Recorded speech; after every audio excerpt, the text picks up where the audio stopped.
Halo sahabatku. Selamat datang kembali di Cerita Momo.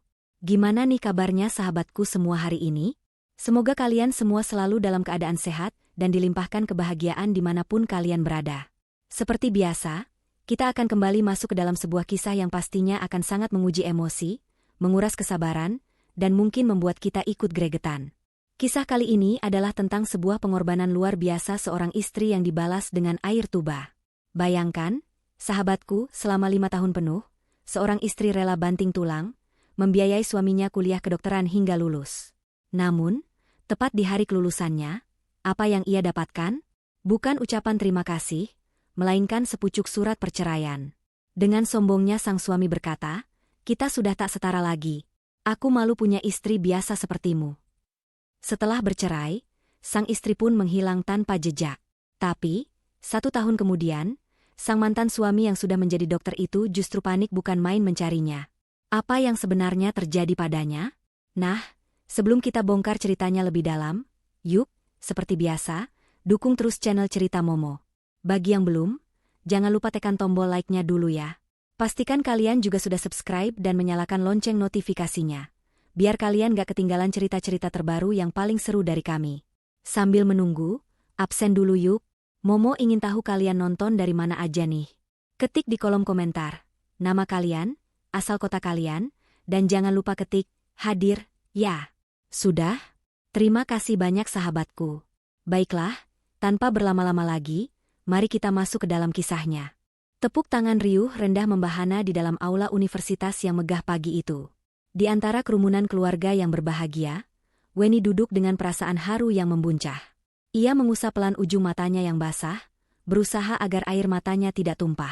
Ia memandang ke arah panggung, di mana Ricky, suaminya, berdiri tegak dengan jubah wisuda dan topi toga, memegang ijazah dokter yang baru saja diserahkan dekan. 5 tahun. 5 tahun penantian, pengorbanan, dan kerja keras yang tak terbayangkan akhirnya terbayar lunas hari ini. Weni tersenyum, senyum tulus yang terasa sedikit kaku karena kelelahan yang menahun. Ia menatap tangannya sendiri yang sedikit kasar, tangan yang sudah 5 tahun ini tak pernah lagi merasakan kemewahan perawatan. Tangan yang sibuk mengaduk adonan kue pesanan di subuh hari, tangan yang mengetik laporan lembur di kantor administrasinya, dan tangan yang memijat punggung Ricky saat suaminya itu mengeluh lelah belajar hingga larut malam. Weni rela melakukan 2 pekerjaan sekaligus, menjual perhiasan warisan ibunya, dan menahan segala keinginannya sendiri, semua demi satu impian, melihat Ricky memakai jas putih itu. Di sampingnya, Bu Leni, ibu Ricky sekaligus mertuanya, memasang wajah paling bangga.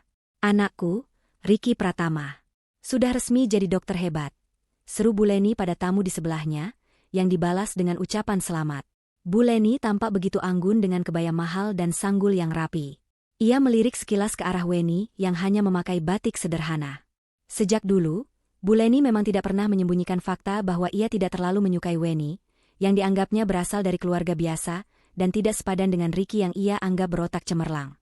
Namun Weni tidak peduli. Baginya, cinta Ricky sudah cukup. Acara wisuda selesai. Ricky menghampiri mereka dengan senyum lebar, namun senyum itu lebih banyak ditujukannya kepada Bu Leni. Ia memeluk ibunya dengan erat. "Bu, Ricky berhasil," ujarnya. "Pasti, Nak. Ibu selalu tahu kamu hebat," balas Bu Leni, menepuk-nepuk punggung Ricky. Weni mendekat, berusaha memeluk suaminya. "Selamat ya, Mas." Akhirnya, Ricky sedikit kaku menerima pelukan Weni. Ia melepaskannya dengan cepat. "Iya, terima kasih. Nanti malam kita makan di restoran mewah yang baru buka itu ya. Aku sudah pesan tempat. Kita rayakan," kata Ricky, namun matanya tidak menatap Weni. Hati Weni sedikit tergores oleh sikap dingin itu, tapi ia berusaha memakluminya. Mungkin Ricky hanya lelah atau terlalu bersemangat. "Tentu, Mas. Apapun untukmu," jawab Weni lembut. Malam harinya, mereka bertiga duduk di sebuah restoran mewah dengan pemandangan kota yang gemerlap. Weni merasa sedikit canggung. Ini adalah tempat termahal yang pernah ia datangi. Ia melihat Ricky, yang sudah berganti pakaian dengan kemeja bermerek yang tampak mahal, duduk dengan sangat percaya diri. Bu Leni tak henti-hentinya memotret Ricky dan mengunggahnya ke media sosial. "Akhirnya, perjuangan kita semua selesai ya, Mas. Setelah ini, kita bisa memulai hidup baru," ucap Weni, mencoba membuka percakapan hangat. Bu Leni yang mendengar itu tertawa kecil. Perjuangan Ricky, Weni. Anakku memang pekerja keras. Sekarang dia dokter, tentu saja hidupnya akan baru. Dia pantas mendapatkan yang terbaik. Weni terdiam mendengar sindiran itu. Ia menatap Ricky, menunggu suaminya membelanya, mengatakan bahwa ini adalah perjuangan mereka berdua. Tapi Ricky hanya diam, sibuk melihat-lihat menu. Setelah memesan makanan, suasana menjadi hening sejenak. Ricky berdeham. Ia menatap Weni, kali ini dengan tatapan yang sulit diartikan. Dingin, datar, dan ada sesuatu yang asing di sana. Weni, ada yang mau aku bicarakan, kata Ricky. Iya, Mas. Weni menatap suaminya penuh harap. Ricky merogoh tas kerjanya yang baru, mengeluarkan sebuah amplop coklat tebal, dan meletakkannya di atas meja, tepat di depan Weni. Weni mengerutkan kening. Apa ini, Mas? Surat panggilan kerja dari rumah sakit? Bu Leni yang duduk di sebelah Ricky, tersenyum miring. Senyum yang membuat Weni tiba-tiba merasakan firasat buruk. Ricky menggeleng pelan. Bukan. Buka saja. Tangan Weni sedikit gemetar saat meraih amplop itu. Ia membukanya perlahan. Matanya membaca beberapa baris pertama dari surat resmi itu. Jantungnya serasa berhenti berdetak. Restoran mewah itu terasa berhenti berputar. Suara denting sendok dan garpu di meja lain terdengar menjauh. Di sana, tertulis dengan jelas, surat gugatan perceraian. Weni mengangkat wajahnya, menatap Ricky dengan nanar. Bibirnya bergetar. Mas ini bercanda, kan? Ini lelucon apa? Ini kan hari wisudamu? Ricky menarik napas panjang. Wajahnya mengeras, seolah topeng kebahagiaan yang ia pakai seharian tadi sudah dilepas.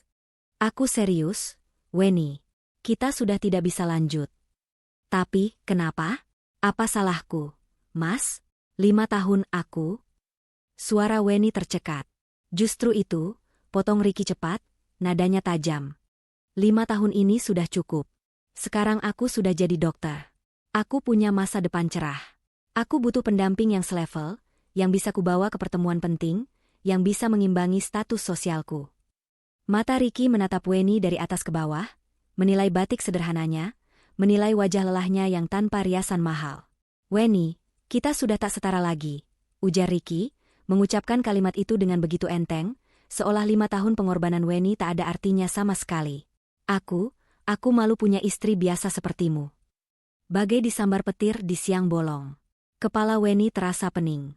Hinaan itu diucapkan oleh pria yang ia biaya hidupnya, yang ia rawat sakitnya, yang ia dukung mimpinya. Bu Leni menimpali dengan nada penuh kemenangan. Sudah dengar, kan, Weni? Ricky itu sekarang punya standar tinggi.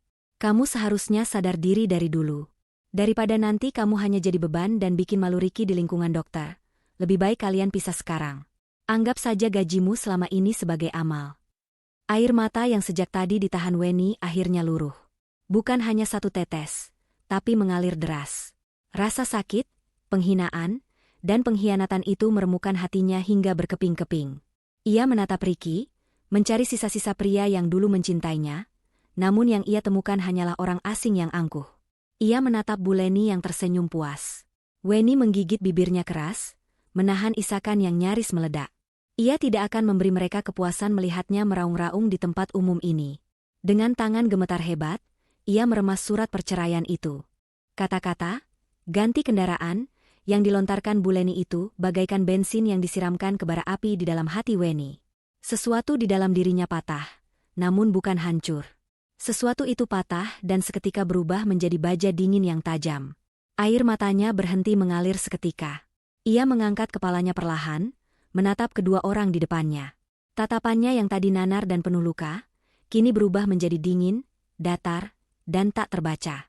Ia mengusap sisa air mata di pipinya dengan kasar, bukan lagi usapan lembut orang yang putus asa, melainkan usapan tegas seseorang yang sudah mengambil keputusan. Ricky dan Bu Leni sedikit terkejut melihat perubahan drastis itu. Mereka mengira Weni akan meraung-raung, memohon, atau pingsan. Tapi Weni justru terdiam dengan cara yang menakutkan. Cukup. Satu kata itu keluar dari bibir Weni. Suaranya serak karena menahan tangis, namun terdengar sangat kuat dan penuh penekanan. Cukup, Ibu Leni, ulang Weni. kini menatap lurus ke mata mertuanya yang mulai terlihat bingung. Ibu bilang saya harus tahu diri? Ibu bilang pengorbanan saya selama ini hanya sedekah? Ibu bilang saya, kendaraan? Weni tertawa pelan, tawa sinis yang terdengar lebih mengerikan daripada tangisan histeris. Tawa itu membuat Ricky merasa tidak nyaman. Kalian pikir, aku akan diam saja diinjak-injak dan dihina seperti ini?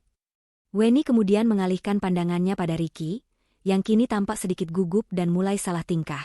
Dan kamu, Mas Ricky, desis Weni, penekanannya pada kata, Mas, terdengar seperti ejekan. Kamu bilang kamu sudah jadi dokter? Kamu bilang gelar itu milikmu? Kamu salah besar. Weni berdiri perlahan dari kursinya. Gerakannya tenang, namun penuh kemarahan yang tertahan. Tangannya yang tadi meremas surat cerai, kini menunjuk lurus ke wajah Ricky yang mulai memucat. Gelar itu milikku juga. Suara Weni tiba-tiba naik 1 oktav, mengejutkan Ricky dan Bu Leni, bahkan membuat beberapa pengunjung di meja sebelah menoleh ke arah mereka. Weni tidak peduli. Setiap rupiah yang membawamu ke wisuda tadi, itu adalah keringatku. Seru Weni, suaranya bergetar karena emosi yang meluap. Setiap buku tebal yang kamu beli dan kamu baca, itu adalah jatah makanku yang kupotong. Setiap malam kamu bisa tidur nyenyak sebelum ujian, aku masih terjaga, mengaduk adonan kue pesanan orang sampai subuh. Kamu. Weni menusuk dada Ricky dengan telunjuknya. Kamu hanya meminjam tubuhku, meminjam tenagaku, meminjam seluruh hidupku selama 5 tahun hanya untuk membeli gelar itu.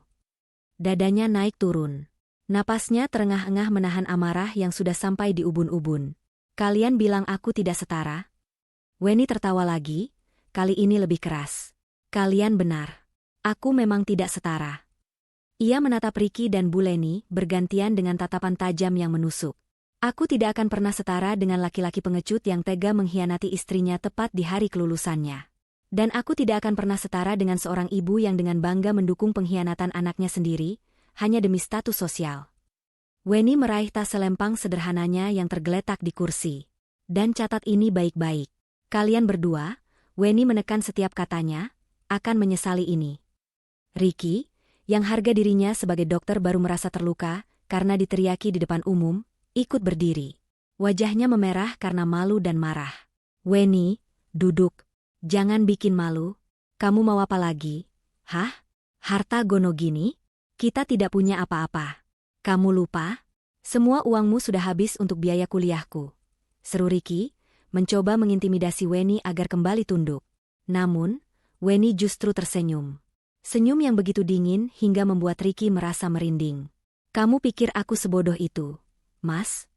Weni mengeluarkan ponselnya. Ia tidak peduli lagi dengan tatapan orang-orang di sekelilingnya. Kamu pikir aku tidak mencium gelagat busukmu sejak 6 bulan lalu? Kamu yang mulai menyembunyikan ponselmu setiap kali aku lewat? Kamu yang mulai sering pulang malam dengan alasan, tugas kelompok, padahal bau parfum wanita lain menempel di bajumu? Kamu yang tiba-tiba punya uang untuk membeli jam tangan bermerek baru, padahal minggu lalu aku baru saja menolak beli baju baru, karena harus menambal cicilan terakhir uang gedung kuliahmu. Mata Ricky terbelalak. Ia tidak menyangka Weni memperhatikan semua itu. Weni menekan sebuah nomor panggilan cepat di ponselnya. Halo, Pak Dimas? Selamat malam. Maaf mengganggu. Ricky mengerutkan kening. Pak Dimas? Pak Dimas siapa? Tanyanya curiga. Bu Leni, yang tadinya angkuh, kini mulai terlihat gelisah. Wajahnya tegang. Weni mengabaikan Ricky sepenuhnya, seolah pria itu tidak ada di sana. Benar, Pak. Ini saya, Weni. Dugaan kita tepat. Jeda sejenak saat Weni mendengarkan suara di seberang telepon. Iya, Pak. Sesuai dugaan saya. Suratnya sudah saya terima malam ini. Persis seperti yang Bapak prediksi skenarionya. Jantung Ricky berdebar kencang. Dugaan? Prediksi? Tolong, lanjut Weni dengan suara tenang yang mematikan. Segera proses semua berkas yang sudah saya titipkan di kantor Bapak minggu lalu. Ya, Pak. Semuanya. Termasuk gugatan balik atas pengkhianatan dan penipuan. Dan yang paling penting, rincian lengkap tuntutan ganti rugi biaya pendidikan dan biaya hidup selama 5 tahun. Tolong kirimkan surat panggilannya secepat mungkin ke alamat rumah sakit tempat dia akan mulai bekerja minggu depan. Mendengar kata, ganti rugi, Bu Leni terlonjak dari kursinya. Wajahnya pucat pasi. Gugatan balik? Ganti rugi apa? Weni, kamu jangan mengada-ada. Kamu sudah gila ya? Kamu mau memeras anakku? Pekiknya tertahan, panik. Weni akhirnya mematikan teleponnya. Ia memasukkan ponsel itu kembali ke tasnya dengan gerakan lambat. Ia menatap Bu Leni. Saya tidak gila, Bu. Saya hanya menagih apa yang menjadi hak saya. Bukankah tadi ibu sendiri yang bilang ini, investasi? Kalau begitu, saya hanya mau investasi saya kembali. Lengkap. Saya menyimpan setiap bukti transfer, setiap kwitansi pembayaran kuliah, bahkan setiap tagihan listrik yang saya bayar sendiri selama 5 tahun ini. Weni lalu beralih menatap Ricky, yang kini berdiri membeku, bibirnya keluh. Kamu pikir aku akan membiarkanmu melenggang bebas dengan gelar yang kubeli dengan darah dan air mataku, lalu kamu pakai untuk mencari istri baru yang setara? Kamu salah besar, Mas. Weni mengambil surat perceraian itu dari atas meja. Di depan mata Ricky dan Bu Leni, ia tidak merobeknya. Ia justru melipatnya rapi dan memasukkannya ke dalam tas. Ini akan jadi bukti tambahan yang bagus di pengadilan. Terima kasih. Aku tidak akan menandatangani surat ceraimu, kata Weni tegas. Tapi aku yang akan menceraikanmu. Dan aku akan pastikan, kamu membayar setiap tetes keringatku, sebelum kamu bisa dengan bangga memakai jas putihmu itu. Tanpa berkata apa-apa lagi, Weni berbalik. Ia berjalan tegak, dengan langkah mantap, keluar dari restoran mewah itu. Ia meninggalkan Ricky dan Bu Leni yang membeku di meja mereka, dengan makanan mahal pesanan mereka yang bahkan belum sempat mereka sentuh. Malam itu, Weni tidak menangis lagi. Amarah yang membara telah membakar habis semua air matanya, menyisakan tekad yang membaja. Langkah Weni keluar dari restoran mewah itu terasa ringan, namun jejak kakinya seolah membara di lantai marmer yang dingin. Ia tidak menangis. Kemarahan yang begitu pekat telah membekukan air matanya. Ia berjalan cepat ke lobi, mengabaikan tatapan heran pelayan restoran yang melihatnya masuk bertiga namun keluar sendirian dengan wajah memerah. Ia langsung mencegat taksi yang lewat, menyebutkan satu alamat, apartemen Siska, sahabat satu-satunya di kota ini. Sepanjang perjalanan, Weni hanya diam mematung. Lampu-lampu kota yang gemerlap, yang seharusnya menjadi saksi perayaan kebahagiaannya, kini justru terlihat seperti ejekan yang menyakitkan. Bayangan wajah angkuh Ricky dan senyum licik Bu Leni terus berkelebat di pelupuk matanya. Kita sudah tak setara lagi. Kalimat itu, seperti paku berkarat, terus-menerus menusuk telinganya. Ia menggenggam erat ponsel di tangannya, tempat di mana kontak Pak Dimas tersimpan. Ia tidak akan membiarkan penghinaan ini menjadi akhir dari segalanya. Ini adalah awal. Siska membuka pintu unit apartemen sederhananya dengan wajah mengantuk. Namun, matanya langsung terbelalak kaget melihat Weni berdiri di depannya. Wen? Ada apa malam-malam begini? Bukannya kamu lagi merayakan wisuda Ricky? Weni tidak menjawab. Ia melangkah masuk, dan begitu pintu tertutup, kakinya terasa lemas. Ia bersandar di dinding. Dia menceraikanku, SIS, ucap Weni, suaranya pelan dan serak. Apa? Siska terlonjak kaget. Bercanda kamu. Mana mungkin? Di restoran. Tadi. Tepat di malam wisudanya. Weni mengulang, suaranya mulai bergetar. Siska segera memeluk sahabatnya. Di pelukan Siska, barulah pertahanan Weni runtuh. Namun, itu bukan tangisan putus asa. Itu adalah tangisan kemarahan yang meluap-luap. Ia menceritakan semuanya, kata demi kata, hinaan Bu Leni, keangkuhan Ricky, dan surat perceraian itu. Bajingan. Benalu tidak tahu diri. Maki Siska, tangannya terkepal. Dan mertuamu itu, manusia atau iblis. Aku bilang juga apa dari dulu, Wen? Mereka cuma manfaatin kamu. Aku tahu, desis Weni, melepaskan pelukannya dan mengusap air matanya. Aku sudah menelepon pengacara. Namanya Pak Dimas. Siska tertegun. Pengacara? Sejak kapan? Sejak 6 bulan lalu, aku Weni. Sejak aku sadar Ricky mulai berubah. Sejak aku menemukan bukti transferannya ke rekening lain di luar sepengetahuanku. Aku hanya butuh bukti terakhir. Dan malam ini, dia memberikannya. Beberapa minggu kemudian, suasana di ruang mediasi pengadilan agama terasa begitu dingin dan tegang. Weni duduk tegak, mengenakan blus batik sederhana namun rapi. Wajahnya tenang, tanpa ekspresi. Di sampingnya, Pak Dimas, pria parubaya berkacamata dengan aura tenang namun tajam, menata berkas-berkas tebal di atas meja. Di seberang mereka, Ricky dan Bu Leni duduk gelisah. Ricky, yang baru saja akan memulai masa magangnya di rumah sakit bergengsi, tampak kusut. Bu Leni tak henti-hentinya berbisik, wajahnya pucat pasi. Surat panggilan dari Pak Dimas, yang berisi rincian gugatan balik dan tuntutan ganti rugi senilai 743 juta rupiah, telah sukses menghancurkan euforia kelulusan mereka. Mediator membuka pertemuan. Namun, sebelum Ricky atau pengacara yang baru mereka sewa sempat bicara, Pak Dimas langsung mengambil alih. Terima kasih atas waktunya. Klien saya, Weni Astuti, hadir hari ini untuk merespons gugatan cerai dari Tuan Ricky Pratama. Namun, kami menolak gugatan tersebut. Ricky mengangkat wajahnya. Apa maksudmu menolak? Bukankah Weni? Kami menolaknya, potong Pak Dimas tegas, karena klien saya yang akan mengajukan gugatan cerai.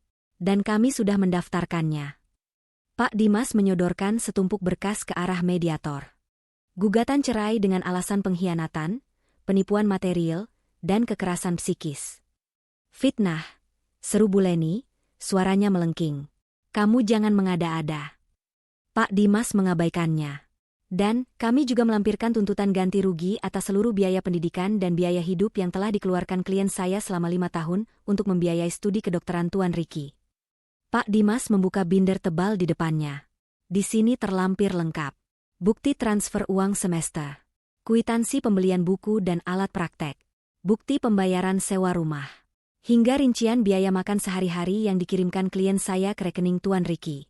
Totalnya, 743 juta rupiah. Mata Ricky terbelalak. Wajahnya pucat seketika. 743 juta. Itu angka yang tidak masuk akal. Gaji awalnya sebagai dokter magang bahkan tidak ada 1/10-nya dalam setahun. Bu Leni tampak seperti kehabisan napas. Mulutnya ternganga. Pengacara mereka hanya bisa menelan ludah, melihat tumpukan bukti yang begitu rapi. Ini pemerasan. Desis Ricky, suaranya bergetar antara marah dan takut. Itu kewajiban istri. Weni, kamu gila. Weni, yang sejak tadi diam, akhirnya angkat bicara. Ia menatap Ricky lurus-lurus. Kewajiban istri yang kamu sebut, tidak setara? Kewajiban istri yang kamu, malu, untuk mengakuinya? Kewajiban istri yang kamu buang di hari kelulusannya? Tanya Weni, suaranya datar namun menusuk. Aku tidak gila, Ricky. Aku hanya menagih hakku. Suasana hening mencekam. Ricky dan Bu Leni tahu mereka kalah. Mereka tidak punya pembelaan apapun di depan tumpukan bukti itu. Saat itulah Weni memberi isyarat kecil pada Pak Dimas. Pak Dimas mengangguk. Namun, kata Pak Dimas, membuat Ricky dan Bu Leni kembali menegang. Klien saya adalah orang yang berbaik hati. Dia tidak ingin memperpanjang masalah ini. Weni menatap Ricky. Aku akan mencabut gugatan ganti rugi 743 juta itu.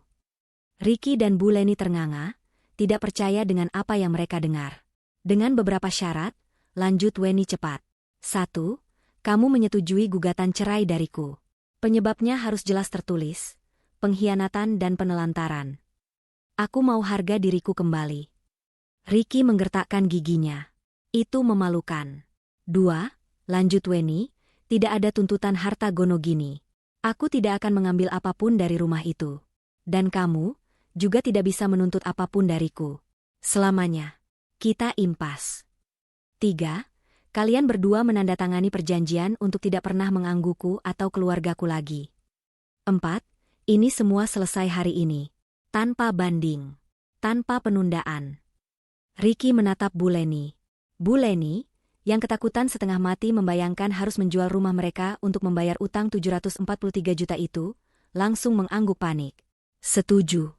Setuju. Tanda tangani, Ricky. Cepat. Desisnya. Harga diri tidak ada apa-apanya dibanding utang sebesar itu. Ricky, dengan tangan gemetar karena malu dan lega yang bercampur aduk, menandatangani surat kesepakatan itu. Proses perceraian berjalan sangat cepat. Palu diketuk. Weni resmi bebas. Ia berjalan keluar dari ruang sidang tanpa menoleh ke belakang, meninggalkan Ricky yang terduduk lemas dan Bu Leni yang menangis lega. Sore itu, Weni selesai memasukkan barang-barang terakhirnya ke dalam satu koper tua di apartemen Siska. Ia sudah menjual semua perhiasan sisa yang ia punya, mengumpulkan cukup uang untuk memulai hidup baru. Wen, kamu yakin? 743 juta itu uangmu. Kamu bisa beli apartemen baru dengan uang itu. Siska masih tidak habis pikir. Weni menutup kopernya. Aku tidak mau, Sis. Kalau aku ambil uang itu, aku akan selalu terikat pada dendam.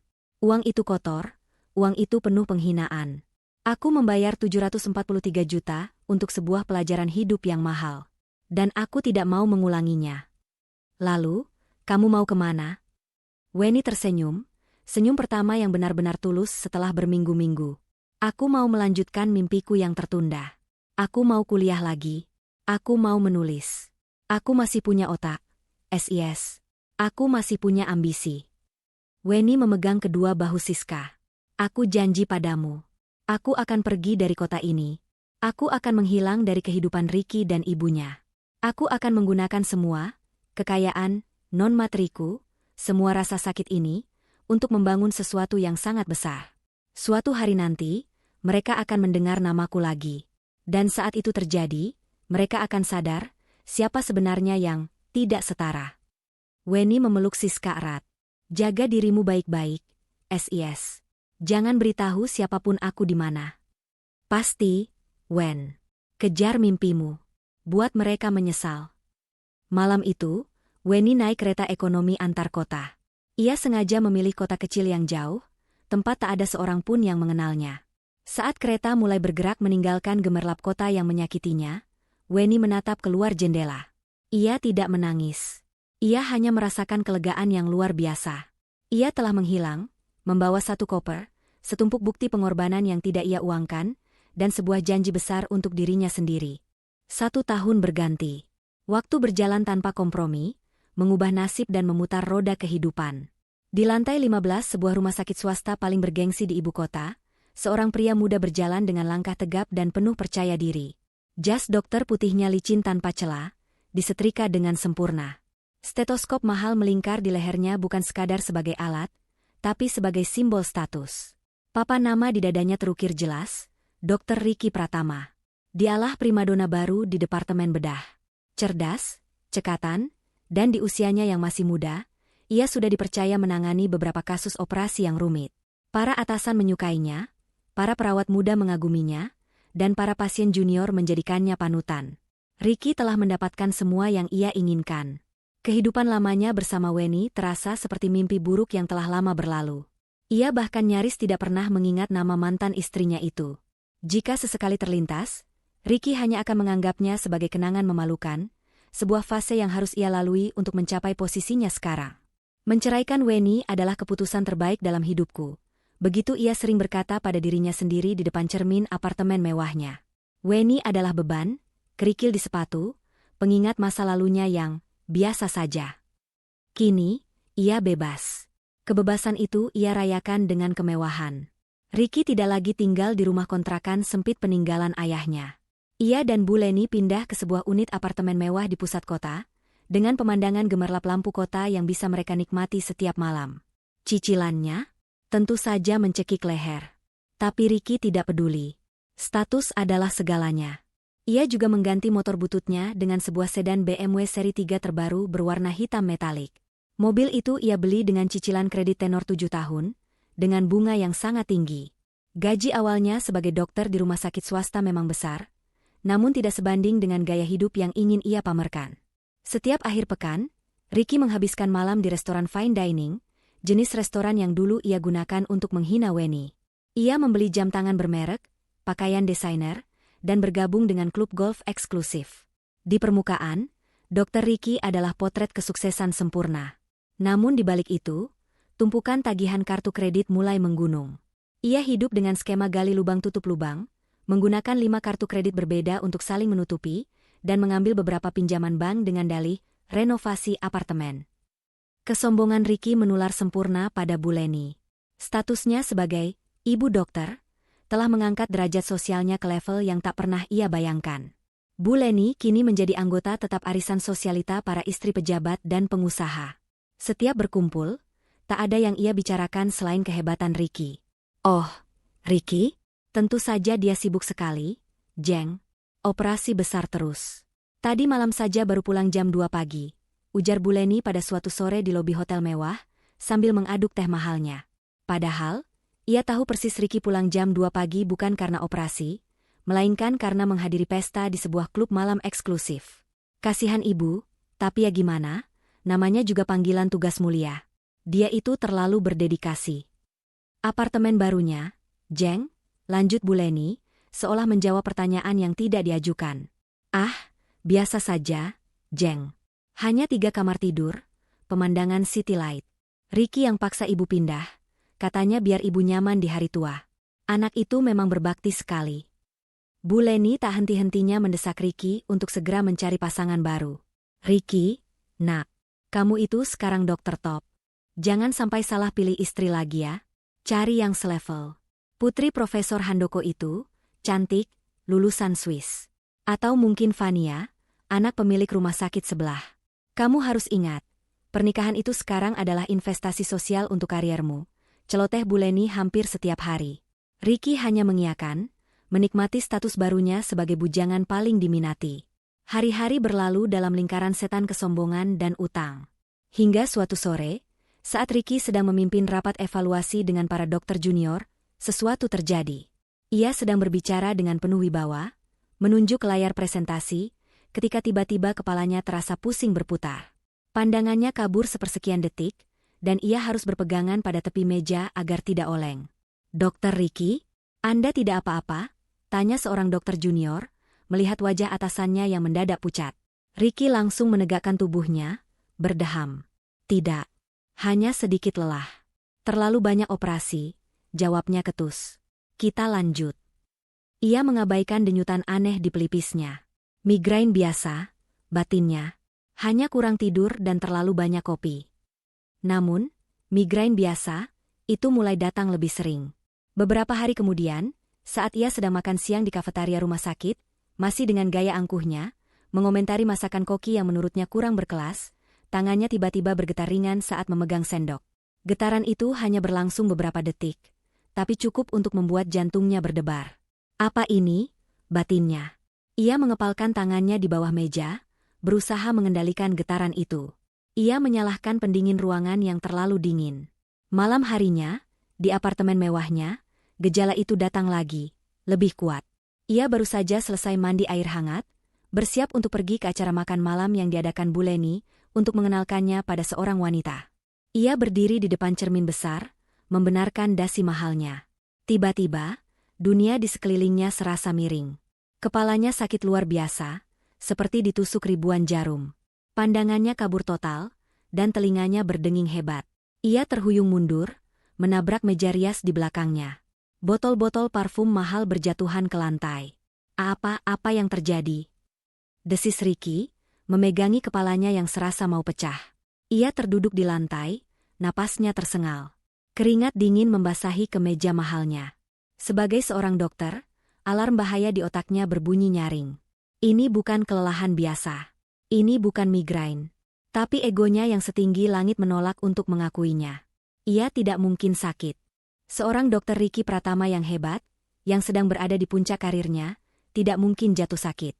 Ia merangkak ke kotak obat, mengambil 2 butir obat pereda nyeri dosis tinggi. Ia menelannya tanpa air. Setelah 15 menit, rasa sakit itu perlahan mereda, meski denyutan sisanya masih terasa. Ia menatap pantulan dirinya di cermin yang retak di lantai. Wajahnya pucat pasi. Bu Leni menelepon. "Ricky, kamu di mana? Vania dan keluarganya sudah menunggu. Jangan bikin malu ibu." Ricky menarik napas dalam-dalam, berusaha mengumpulkan sisa kekuatannya. "Iya, Bu. Di jalan." Bohongnya. Ia bangkit berdiri, tubuhnya masih sedikit gemetar. Ia membasuh wajahnya, merapikan kembali rambutnya. Ia menatap tumpukan surat tagihan kartu kredit dan cicilan mobil yang tergeletak di meja kerjanya. Tiba-tiba, semua kemewahan itu terasa dingin dan mencekam. Ada ketakutan yang mulai merayapi hatinya. Tapi ia menepisnya jauh-jauh. "Tidak. Aku baik-baik saja," gumamnya. "Aku hanya butuh istirahat. Setelah ini, semuanya akan kembali normal." Ia meraih kunci mobil BMW-nya, dan melangkah keluar, kembali memasang topeng kesuksesan dan kesombongannya. Topeng kesombongan yang Ricky kenakan selama setahun penuh itu akhirnya retak, lalu pecah berkeping-keping. Beberapa hari setelah insiden pusing hebat di apartemennya, gejala itu kembali menyerang. Kali ini, di tempat terburuk yang bisa ia bayangkan, di depan meja operasi. Ia sedang memimpin sebuah operasi usus buntu sederhana, sebuah prosedur yang bisa ia lakukan sambil menutup mata. Ia sudah selesai mencuci tangan, mengenakan sarung tangan sterilnya, dan baru saja akan meminta skalpel dari perawat instrumen. Tiba-tiba, tangannya bergetar. Awalnya hanya getaran halus. Namun dalam hitungan detik, getaran itu menjadi hebat. Skalpel yang baru saja ia terima nyaris terlepas dari genggamannya. "Dokter," tegur asistennya, suaranya tertahan di balik masker, matanya menyeratkan kebingungan. Waktu seolah berhenti di ruang operasi yang dingin itu. Ricky menatap tangannya sendiri dengan nanar. Ia tidak bisa menghentikannya. Keringat dingin sebesar biji jagung mulai membanjiri pelipisnya. Saya. Ia mencoba mencari alasan. Sarung tangan ini, ukurannya salah. "Ganti," desisnya. Namun saat ia mencoba melepas sarung tangan itu, getarannya semakin jelas terlihat. Asisten dan para perawat saling pandang. Ricky, sang dokter bedah primadona, yang terkenal dengan tangan stabilnya, kini gemetaran seperti orang kedinginan hebat. "Dokter Ricky, Anda baik-baik saja?" tanya sang asisten lagi, kini nadanya cemas. Saya bilang saya baik-baik saja," bentak Ricky. Namun ia tahu, ia tidak bisa melanjutkan. "Ambil alih," perintahnya pada sang asisten dengan suara tertahan. "Tiba-tiba saya merasa tidak enak badan. Asam lambung."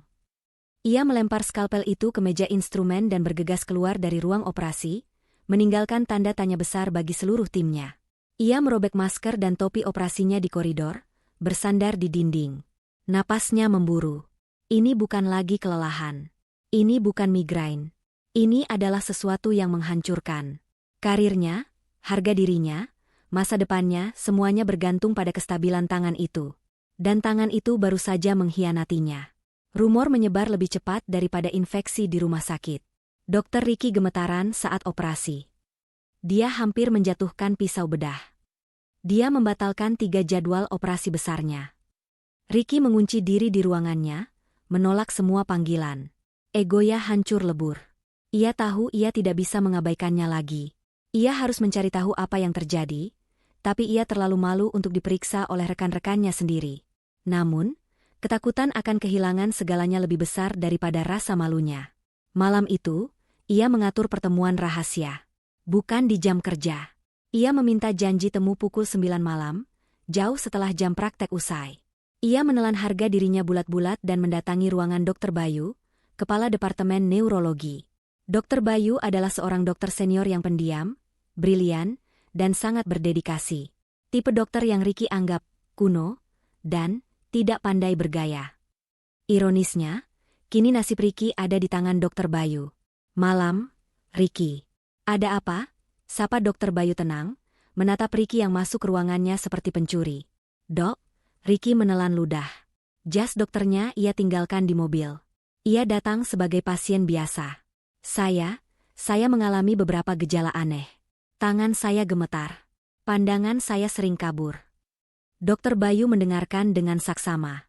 Wajahnya tetap tenang. Ia melakukan serangkaian tes neurologis dasar pada Ricky. "Baring di sana. Ikuti cahaya ini. Pejamkan mata. Rileks." Setiap perintah terasa seperti tamparan bagi Ricky. Ia, sang dokter hebat, kini menjadi pasien yang patuh. Setelah pemeriksaan fisik, Dr. Bayu menatapnya serius. "Kita harus lakukan MRI otak dan tulang belakang. Segera. Besok pagi." Keesokan harinya, Ricky menjalani serangkaian tes dengan perasaan campur aduk antara takut dan penyangkalan. Ia menunggu hasilnya di ruangannya, bolak-balik seperti setrikaan. Bu Leni meneleponnya berkali-kali, mengeluh mengapa Ricky tidak mengajaknya makan malam di Hotel Bintang 5. Ibu bosan di apartemen terus. "Ricky, apa gunanya punya anak dokter sukses kalau hidup ibu begini-begini saja?" "Aku sibuk, Bu," bentak Ricky, lalu menutup teleponnya. Ponselnya berdering lagi. Kali ini dari Dr. Bayu. "Hasilnya sudah keluar. Ricky, bisa ke ruangan saya sekarang?" Jantung Ricky serasa menciut. Dengan langkah berat, ia berjalan ke ruangan Dr. Bayu. Dokter senior itu sudah menunggunya. Di layar komputer besar di belakang mejanya, terpampang hasil MRI Ricky. Dokter Bayu tidak berbasa-basi. Ricky, duduklah. Dokter Bayu memutar layarnya. Lihat ini, tunjuknya pada beberapa titik putih abnormal di sumsum tulang belakang dan saraf optik Ricky. Ini bukan tumor. Ini juga bukan stroke. Lalu apa? Desis Ricky, suaranya bergetar. Ini penyakit autoimun langka yang sangat agresif. Sistem kekebalan tubuhmu menyerang sistem saraf pusatmu sendiri. Secara spesifik, saraf mata dan tulang belakang. Ini menjelaskan mengapa pandanganmu kabur dan tanganmu gemetar hebat. Jelas Dokter Bayu. Ricky, sebagai seorang dokter, langsung memahami implikasinya. Apa nama penyakitnya? Neuromyelitis optica spectrum disorder. NMOS, jawab Dokter Bayu. Dan dari hasil pemeriksaan, ini tipe yang sangat progresif. Jika tidak ditangani dengan cepat, ini bisa menyebabkan kebutaan permanen dan kelumpuhan. Dunia Ricky runtuh seketika. Kebutaan. Kelumpuhan. Kata-kata itu berdengung di telinganya. Tapi bisa diobati, kan, dok? Pasti bisa.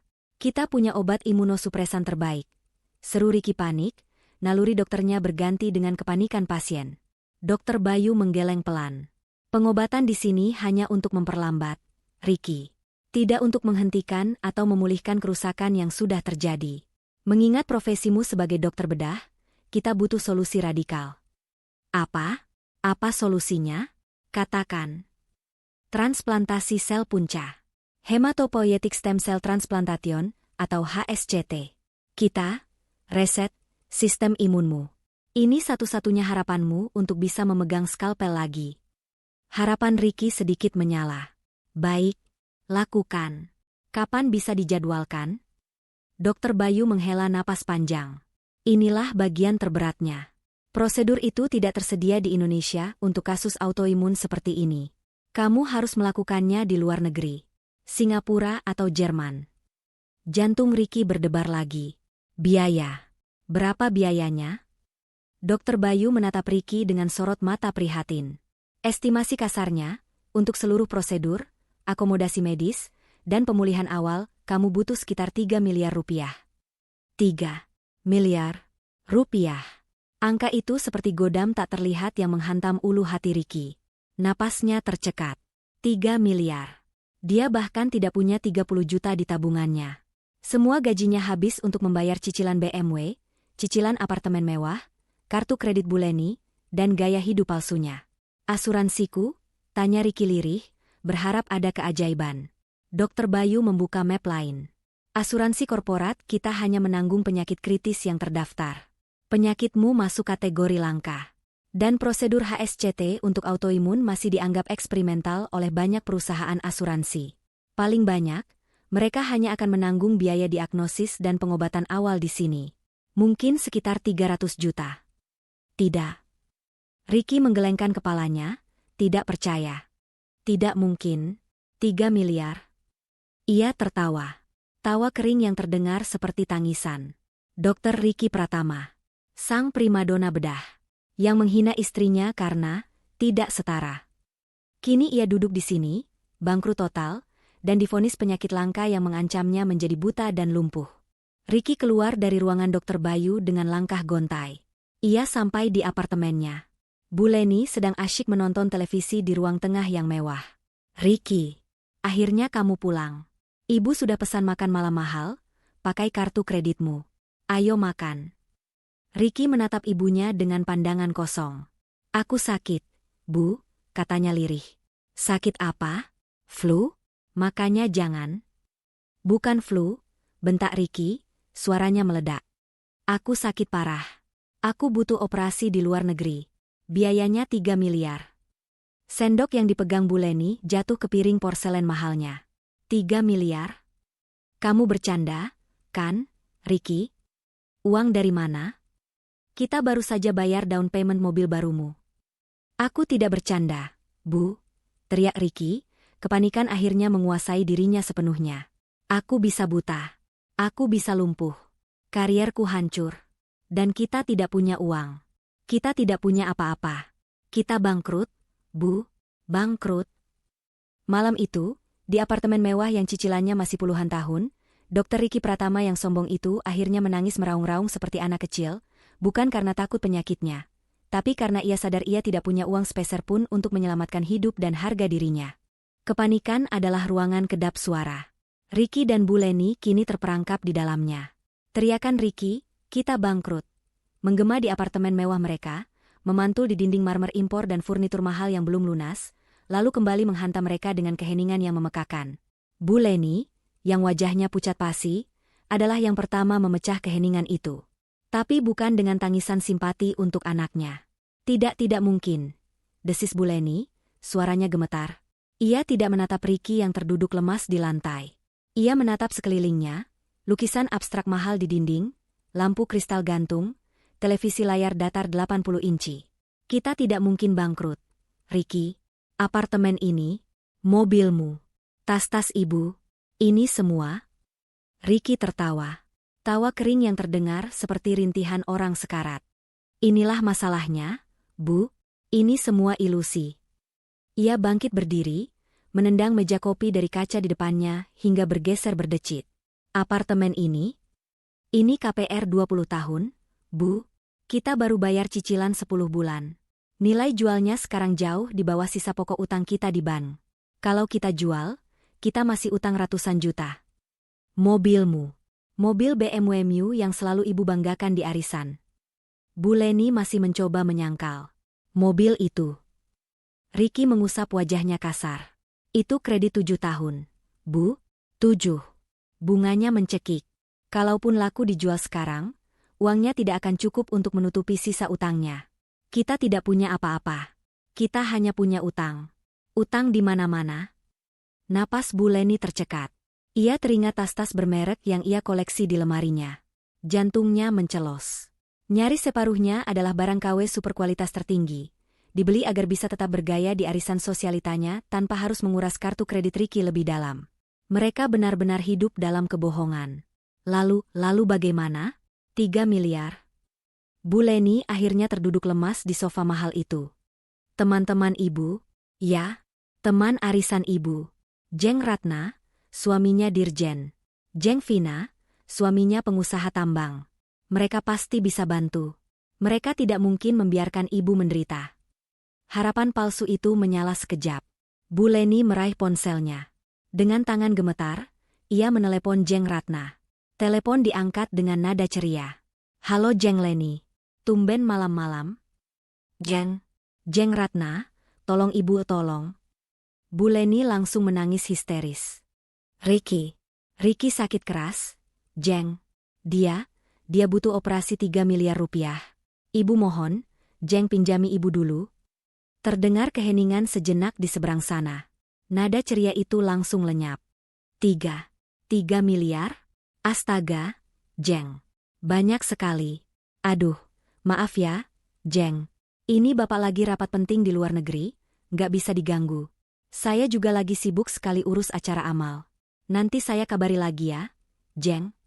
Klik. Telepon ditutup. Bu Leni tertegun. Ia mencoba menelepon lagi. Nomornya sibuk. Ia menelepon Jeng Vina. Ditolak. Ia menelepon lagi. Ditolak lagi. Ia menelepon Jeng Sari. Jawabannya sama, "Aduh, Jeng, kami juga lagi butuh dana untuk renovasi." Satu persatu, teman-teman sosialitanya yang dulu memujinya, kini menghindarinya seperti wabah. Bu Leni melempar ponselnya ke sofa. Mereka semua bohong. Mereka jahat. Ricky menatap ibunya dengan pandangan muak. Ibu baru sadar? Mereka hanya teman ibu saat ibu bisa pamer. Sama seperti teman-temanku. Kini giliran Ricky. Ia tidak bisa mengandalkan ibunya. Ia harus bergerak sendiri. Tapi harga dirinya sebagai dokter hebat melarangnya untuk mengemis.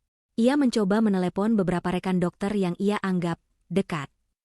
"Halo, Van. Ganggu malam-malam?" Ricky menelepon Dokter Ivan, sesama dokter bedah. "Oh, halo, Dokter Ricky. Tumben sekali. Ada apa?" Ricky menelan ludahnya. "Gini, Van.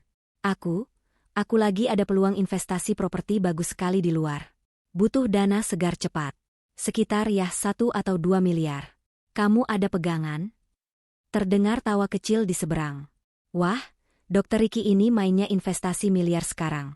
Saya angkat tangan. Dok. BMW baru, apartemen baru, pasti Dokter Ricky yang lebih jago putar uang.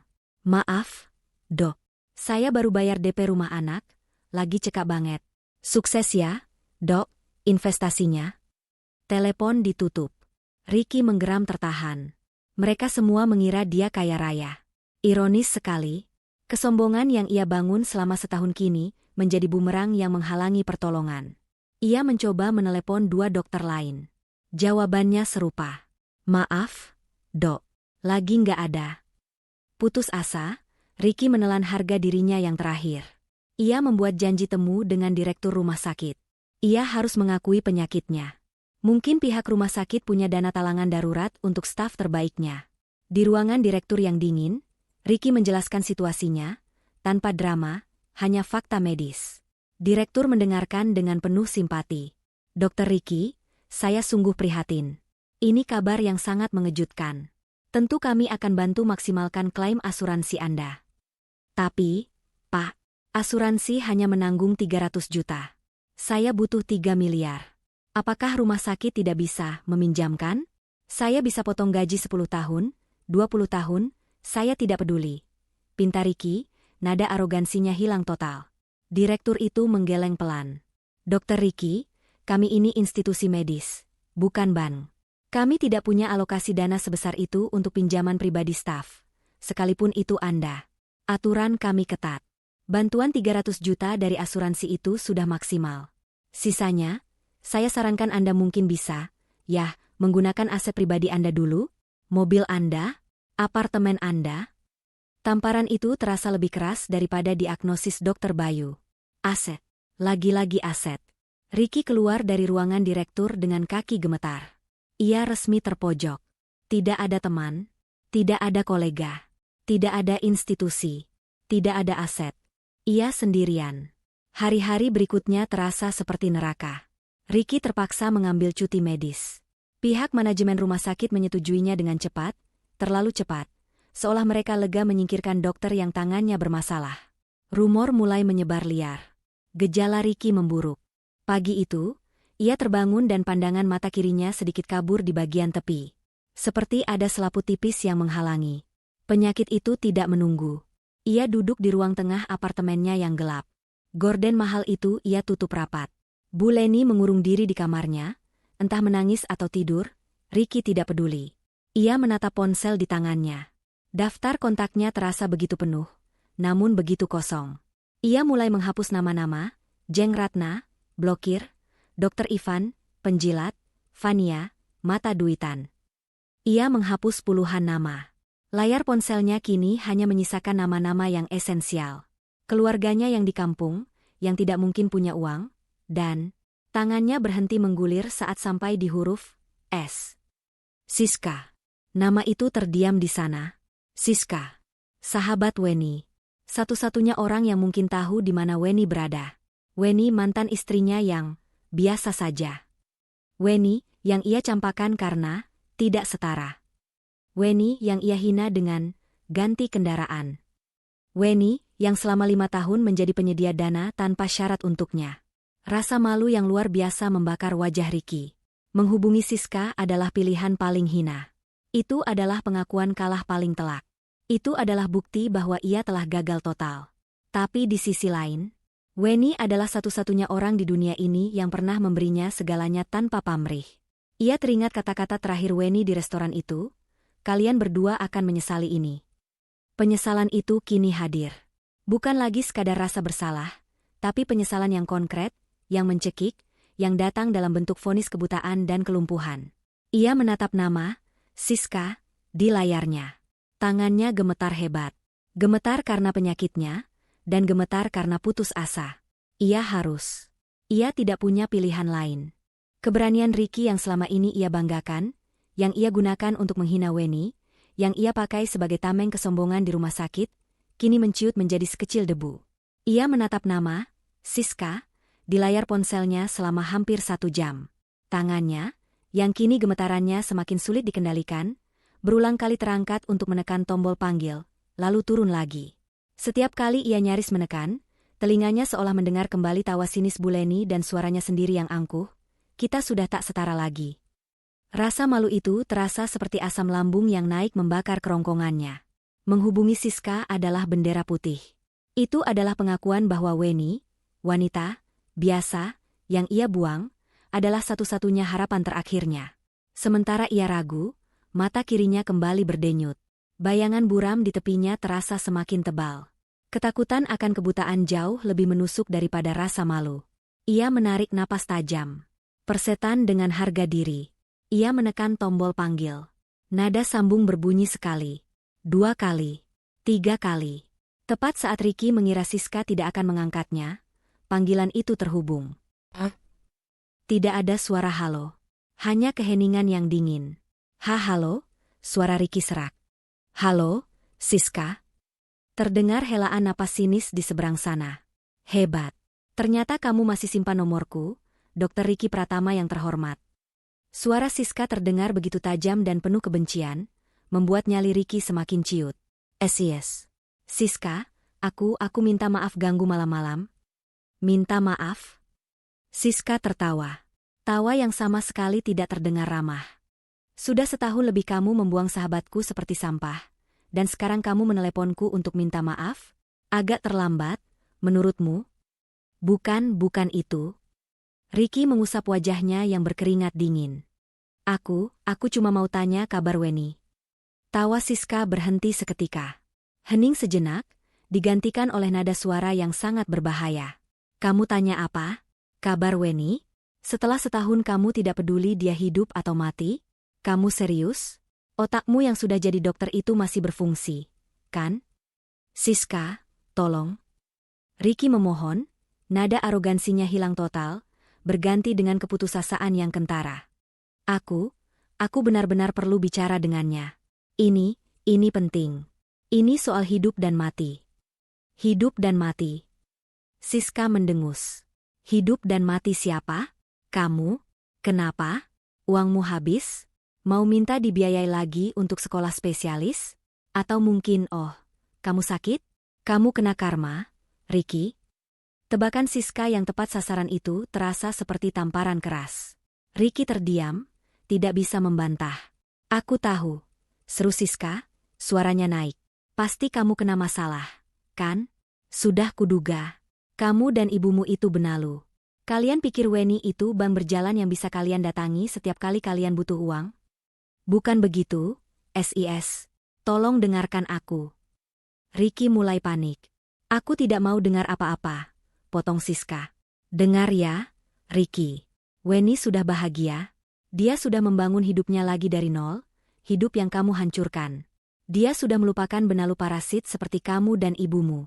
Jangan pernah berani ganggu dia lagi. Dan jangan pernah hubungi aku lagi. Klik. Telepon ditutup. Ricky menatap layar ponselnya dengan nanar. Siska, tunggu. Ia mencoba menelepon lagi. Nomornya langsung sibuk. Siska memblokirnya. Ricky melempar ponselnya ke sofa. Sialan. Ia berjalan mondar-mandir di ruang tengahnya yang gelap. Putus asa.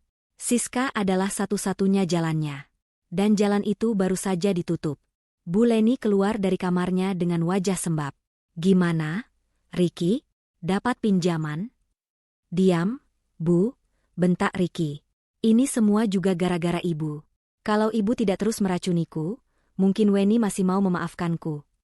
Kenapa jadi salah ibu? Bu Leni tidak terima. Kamu yang menginginkannya. Kamu yang bilang malu. Pertengkaran itu tidak ada gunanya. Ricky kembali meraih ponselnya. Ia tidak bisa menelepon. Tapi ia masih bisa mengirim pesan. Dengan tangan gemetar, kombinasi penyakit dan putus asa, ia mengetik pesan singkat. Siska, aku tahu kamu benci aku. Aku pantas mendapatkannya. Tapi aku mohon. Ini bukan soal uang untuk foya-foya. Aku sakit parah. Namanya Nmos. Aku butuh operasi 3 miliar atau aku bisa buta dan lumpuh permanen. Dokter Bayu di RS Sentosa yang mendiagnosisku. Kamu bisa cek. Aku tidak tahu harus minta tolong siapa lagi. Aku cuma mau minta maaf sama Weni. Tolong, yes. Beritahu aku di mana dia. Ia menekan tombol kirim. Centang 2. Biru. Siska membacanya. Ricky menunggu. 5 menit. 10 menit. 30 menit. Tidak ada balasan. Harapannya padam. Siska benar-benar tidak peduli. Tentu saja. Kenapa juga Siska harus peduli? Ricky membanting ponselnya lagi. Selesai. Tamat sudah riwayatnya. Namun 1 jam kemudian, sebuah notifikasi pesan masuk berbunyi. Dari Siska. Jantung Ricky berdebar kencang. Ia buru-buru membukanya. Itu bukan alamat. Itu bukan nomor telepon Weni. Itu hanya 1 kalimat balasan yang dingin. Kamu pikir Weni masih sama seperti dulu? Kamu pikir dia masih Weni yang biasa, yang bisa kamu injak-injak kapanpun kamu mau? Kamu pikir dia bakal menangis kasihan mendengar penyakitmu? Lucu sekali. Ricky merosot. Siska hanya mengejeknya. Tapi kemudian, ada 1 pesan lagi di bawahnya. Weni yang sekarang terlalu sibuk mengurus yayasan barunya untuk sekadar mengingat sampah masa lalunya. Kalau kamu memang butuh bantuan, cari saja sendiri. Jangan jadi pengecut. Pesan itu selesai, tapi Ricky terpaku pada 1 kata. Yayasan? Yayasan apa? Weni punya yayasan? Weni yang biasa. Itu? Apa maksud Siska? Ini jebakan? Atau ejekan lain? Tangannya yang gemetar buru-buru meraih laptop di meja kerjanya. Mata kirinya yang buram membuatnya harus mendekatkan wajah ke layar. Ia membuka mesin pencari. Apa yang harus ia ketik? Yayasan Weni? Ia mengetiknya. Hasil pencarian pertama yang muncul membuatnya tertegun. Bukan akun media sosial. Bukan blog pribadi. Tapi sebuah situs web profesional. The Weni Foundation. Jantung Ricky serasa berhenti berdetak. Ia mengklik tautan itu. Sebuah halaman muka yang sangat elegan dan profesional terbuka. Di halaman depan, terpampang foto seorang wanita. Itu Weni. Tapi, itu bukan Weni yang ia kenal. Weni di foto itu mengenakan blazer berwarna biru tua yang pas di badan, rambutnya dipotong sebahu dengan tatanan yang rapi. Ia berdiri di depan sebuah gedung modern, tersenyum tipis ke arah kamera. Senyumnya bukan lagi senyum lembut seorang istri yang patuh. Itu adalah senyum seorang pemimpin. Senyum penuh wibawa, percaya diri, dan dingin. Di belakangnya, di dinding lobi gedung itu, terpasang plakat perak besar bertuliskan, The Weni Foundation, mewariskan kebaikan, membangun masa depan. Ricky menggulir ke bawah dengan tangan gemetar. Ia membaca bagian, tentang kami. Didirikan oleh Weni Astuti, seorang penulis buku inspiratif terlaris, bangkit dari abu, The Weni Foundation adalah organisasi nirlaba yang didedikasikan untuk membantu mereka yang berjuang. Penulis buku? Bestseller? Kapan Weni menulis buku? Ia terus membaca. Ia sampai pada bagian, program kami. Ada beberapa program. Dan matanya terkunci pada program unggulan mereka.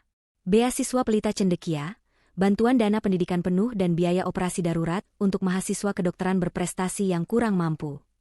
Laptop itu nyaris jatuh dari pangkuannya. Napas Ricky tercekat di tenggorokan. Ini tidak mungkin. Ini lelucon. Ini mimpi buruk. Weni, mantan istrinya yang ia hina karena tidak setara, kini adalah pendiri sebuah yayasan besar yang fokus membiayai mahasiswa kedokteran dan biaya operasi darurat. Ironi ini begitu menusuk, begitu brutal, hingga Ricky merasa mual. Ia buru-buru mencari berita tentang Weni. Ia menemukan puluhan artikel. Wawancara di majalah bisnis. Wawancara di acara bincang-bincang pagi hari. Wajah Weni ada di mana-mana.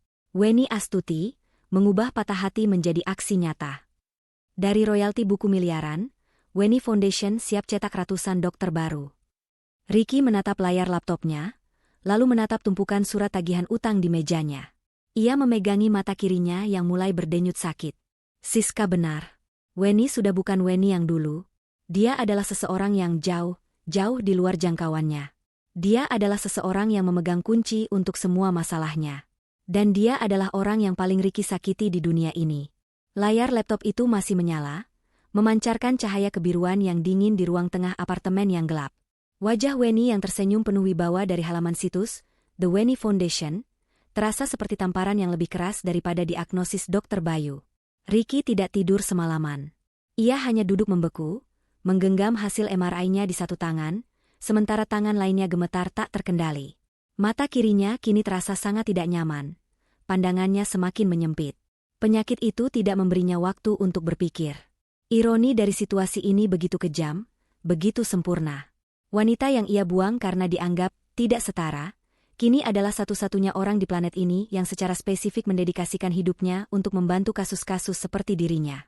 Di dalam kamarnya, Bu Leni tidak lagi menangis. Ia hanya diam. Syok yang dialaminya begitu besar, hingga ia tak mampu lagi memproses kenyataan. Arisan sosialitanya berhenti mengundangnya. Kartu kredit tambahannya diblokir oleh bank. Ia kini sama terperangkapnya seperti Ricky. Ricky tahu ia tidak punya pilihan. Malu, harga diri, kesombongan, semua itu tidak ada artinya jika ia menjadi buta dan lumpuh. Ia harus mendatangi Weni. Ia harus membuang sisa-sisa harga dirinya yang terakhir. Masalah pertama muncul, uang. Ia tidak punya uang tunai sepeser pun. Semua kartu kreditnya sudah mencapai batas maksimal. Ia menatap kunci mobil BMW-nya yang tergeletak di meja. Percuma. Surat-suratnya ditahan oleh pihak leasing. Ia melirik jam tangan mewah yang melingkar di pergelangan tangannya. Satu-satunya aset yang ia miliki, yang juga masih dalam cicilan kartu kredit. Ia melepasnya. Persetan, desisnya. Ia mengambil jaket, menutupi piyamanya, dan bergegas keluar. Ia pergi ke pegadaian di dekat pasar, tempat yang dulu ia pandang dengan jijik. Ia, Dr. Ricky Pratama, harus mengantre bersama ibu-ibu yang menggadaikan perhiasan emas palsu. Jam tangan mewah itu dihargai sangat murah. Hanya cukup untuk biaya taksi pulang pergi ke alamat yayasan, dan mungkin sisa untuk makan sekali. Ia naik taksi online, memilih opsi termurah. Perjalanan menuju kawasan pusat bisnis, tempat alamat yayasan Weni tertera, terasa seperti perjalanan menuju tiang gantungan. Ia, yang terbiasa menyetir BMW-nya dengan angkuh, kini duduk di kursi belakang mobil kecil yang berbau pengharum ruangan murahan. Ia menatap keluar jendela, melihat gedung-gedung tinggi yang dulu ia anggap sebagai taman bermainnya. Taksi berhenti di depan sebuah lobi gedung perkantoran yang modern dan megah. Dinding kaca menjulang tinggi, lobi marmernya berkilauan. Di atas pintu masuk putar yang elegan, terpasang plakat perak raksasa yang berkilauan diterpa matahari pagi, The Weni Foundation. Ricky membayar taksi dengan sisa uangnya. Ia berdiri gemetar di trotoar. Ini nyata. Ini bukan sekadar situs web. Ini adalah sebuah imperium kecil. Ia merapikan jaketnya yang kusut. Ia merasa seperti pengemis. Dengan langkah berat, ia mendorong pintu kaca itu. Lobi yayasan itu begitu berbeda dari bayangannya. Tidak seperti kantor LSM kecil yang kumuh. Tempat ini lebih mirip lobi hotel bintang 5. Sibuk, profesional, dan penuh energi positif. Beberapa anak muda berseragam rapi, mungkin penerima beasiswa yang sedang magang, berjalan cepat sambil membawa tumpukan map. Dindingnya dihiasi foto-foto besar. Weni berjabat tangan dengan rektor universitas. Weni meresmikan sebuah klinik desa. Weni tersenyum dikelilingi mahasiswa-mahasiswa kedokteran yang menatapnya penuh kagum. Jantung Ricky serasa diremas. Semua ini, Weni membangun semua ini dari rasa sakit yang ia berikan. Ia berjalan ragu ke meja resepsionis yang terbuat dari kayu solid mahal. Seorang wanita muda yang ramah langsung tersenyum padanya. "Selamat pagi, Pak. Ada yang bisa kami bantu? Apakah sudah ada janji temu?" Suara Ricky tercekat. Saya. Ia berdeham, berusaha terdengar berwibawa. "Saya Ricky Pratama. Saya perlu bertemu dengan Weni. Ibu Weni Astuti." Resepsionis itu mengetik sesuatu di komputernya. "Mohon maaf, Pak Ricky Pratama, sepertinya tidak ada nama Bapak di jadwal janji temu Ibu Weni hari ini. Jadwal beliau sangat padat." Tidak. Kamu tidak mengerti." Ricky mulai panik.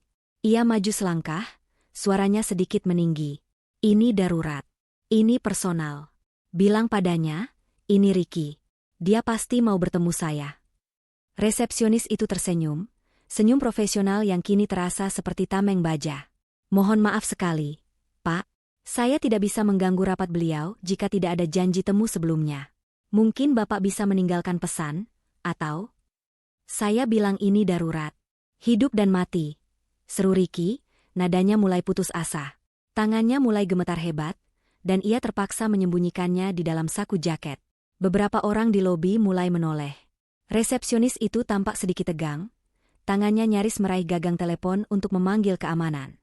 "Ada keributan apa ini?" Sebuah suara tenang, dalam, dan sangat familiar terdengar dari arah lift pribadi di sudut lobi. Ricky membeku. Ia mengenali suara itu. Ia perlahan berbalik. Di sana, berdiri tegak dalam setelan jas abu-abu yang mahal dan dijahit sempurna, adalah Pak Dimas, pengacara Weni. Wajahnya tetap sama tenang, namun tatapan matanya di balik kacamata mahal itu kini jauh lebih tajam. Ia tidak lagi terlihat seperti pengacara kecil yang membela istri tertindas. Ia terlihat seperti penasihat hukum korporat papan atas. Pak Dimas menatap Ricky. Tidak ada ekspresi terkejut di wajahnya. Hanya ada pengamatan yang dingin. Ia berjalan mendekat. Tuan Ricky Pratama, saya tidak menyangka kita akan bertemu lagi. Dan di sini. Ricky menelan ludah. Rasa malunya kini bercampur dengan ketakutan. Pak Dimas, Bapak masih ingat saya? Pak Dimas tersenyum tipis. Oh, saya tidak pernah melupakan klien yang berpotensi menghasilkan 743 juta. Dan saya juga tidak pernah melupakan orang yang melepaskan kesempatan itu. Ia melirik ke resepsionis. Tidak apa-apa, Vina. Saya yang akan menangani tuan ini. Pak Dimas memberi isyarat agar Ricky mengikutinya ke area tunggu yang lebih privat, deretan sofa kulit yang nyaman. Ricky duduk di tepi sofa, tubuhnya kaku. Jadi, Pak Dimas memulai, duduk di hadapannya dengan santai, menyilangkan kakinya. Ada apa gerangan yang membawa Anda ke sini, Tuan Ricky? Setelah 1 tahun lebih? Jangan bilang Anda berubah pikiran soal 743 juta itu dan ingin membayarnya. Bukan, potong Ricky cepat. Bukan itu. Saya sakit, Pak. Saya sakit parah. Saya tahu, jawab Pak Dimas datar. Mata Ricky terbelalak. Bagaimana Bapak bisa tahu? Siska, sahabat Ibu Weni. Dia menelepon Ibu Weni tadi malam setelah Anda mengiriminya pesan. Dia menceritakan semuanya, termasuk soal most dan kebutuhan 3 miliar Anda. Ibu Weni yang meminta saya menemui Anda jika Anda nekat muncul di sini. Ricky terhenyak. Jadi, Siska melapor. Weni tahu ia akan datang. Ini semua sudah diatur. Ia merasa seperti tikus yang masuk perangkap. Jadi, Weni di mana dia? Desis Ricky. Harapan mulai bercampur dengan ketakutan. Dia mau membantuku, kan? Dia pasti masih peduli. Pak Dimas tidak menjawab. Ia hanya menatap Ricky dengan pandangan yang sulit diartikan. Ia lalu mengulurkan tangan ke meja kopi di antara mereka, mengambil sebuah brosur tebal dan mengilap dari tumpukan rapi. Itu adalah brosur resmi, The Weni Foundation. Pak Dimas tidak mengatakan apa-apa. Ia hanya menyodorkan brosur itu ke arah Ricky. Tangan Ricky yang gemetar hebat meraih brosur itu. Ia membukanya.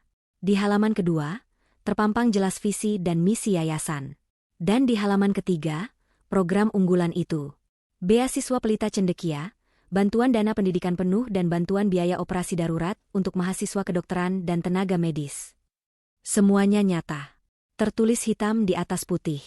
Ricky mengangkat wajahnya, menatap Pak Dimas dengan mata memohon. Pak, ini programnya. Ini berarti Weni mau membantuku, kan? Ya, kan? Pak Dimas bersandar di sofa. Ia menatap Ricky lama, sebelum akhirnya berbicara dengan nada pelan dan mematikan. Ibu Weni memang membangun yayasan ini untuk membantu orang. Tapi, Tuan Ricky, program ini ada prosedurnya. Prosedur apa? Saya akan lakukan apa saja. Pak Dimas tersenyum tipis. Bagus. Kalau begitu, silakan kembali ke meja resepsionis. Untuk apa? Tanya Ricky bingung. Untuk mengambil formulir, jawab Pak Dimas. Formulir pendaftaran penerima bantuan dana medis. Anda harus mengisinya dengan lengkap. Lampirkan surat keterangan tidak mampu dari kelurahan, rincian utang-utang Anda, surat diagnosis resmi dari Dr. Bayu, dan tentu saja surat rekomendasi. Nanti tim kami akan meninjau, apakah Anda layak atau tidak. Ricky membeku. Surat keterangan tidak mampu. Dia, seorang dokter Ricky Pratama, harus meminta surat miskin dari kelurahan. Anda, lanjut Pak Dimas, datang ke sini bukan sebagai mantan suami yang mencari belas kasihan, Tuan Ricky. Anda datang ke sini sebagai pemohon. Sebagai pengemis. Sama seperti puluhan pemohon lainnya. Sekarang, silakan ambil formulirnya. Ricky keluar dari lobi megah, The Weni Foundation, dengan langkah gontai. Tubuhnya terasa ringan sekaligus berat, seolah jiwanya sudah ditarik keluar. Di tangannya, Tergenggam selembar brosur dan beberapa lembar formulir pendaftaran yang terasa lebih berat daripada vonis Dr. Bayu. Formulir pendaftaran penerima bantuan. Surat keterangan tidak mampu dari kelurahan. Kata-kata itu menari-nari di depan matanya yang mulai buram. Iya, Dr. Ricky Pratama, yang fotonya pernah dipajang di majalah kesehatan internal rumah sakit, kini harus mengemis surat miskin di kelurahan. Ini adalah penghinaan di level yang tak pernah ia bayangkan. Pak Dimas bahkan tidak mengantarnya keluar. Ia dibiarkan berjalan sendiri, melewati tatapan ingin tahu para staf muda yang melihatnya masuk dengan Pak Dimas dan kini keluar dengan wajah pucat pasi. Ia sampai di apartemennya yang terasa seperti penjara mewah. Bu Leni langsung menyambutnya di depan pintu. "Gimana, Ricky? Kamu ketemu Weni? Dia mau bantu, kan? Dia pasti masih cinta sama kamu. Ibu yakin." Ricky tidak menjawab.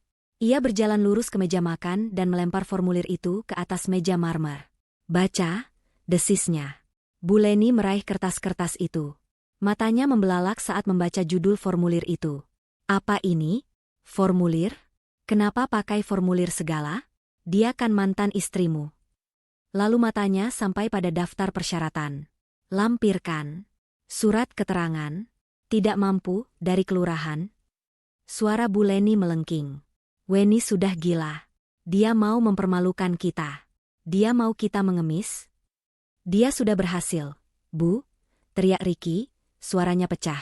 Ia meninju dinding di sebelahnya, namun tinjunya terasa lemah. Tangannya terlalu gemetar.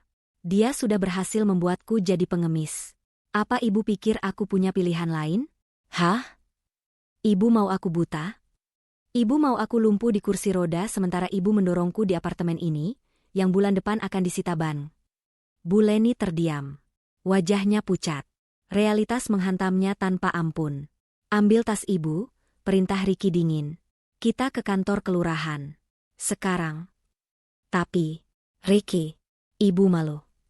Rintih Bu Leni. "Ibu lebih malu mana? Pergi ke kelurahan, atau didatangi debt collector dan diusir dari apartemen ini di depan teman-teman arisan ibu?" Bu Leni tidak bisa membantah. Dengan tubuh gemetar, ia mengganti bajunya. Ia sengaja memakai kacamata hitam besar dan masker, berharap tidak ada yang mengenalinya.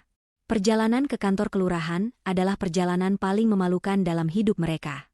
Mereka tidak bisa naik BMW yang pajaknya sudah mati itu.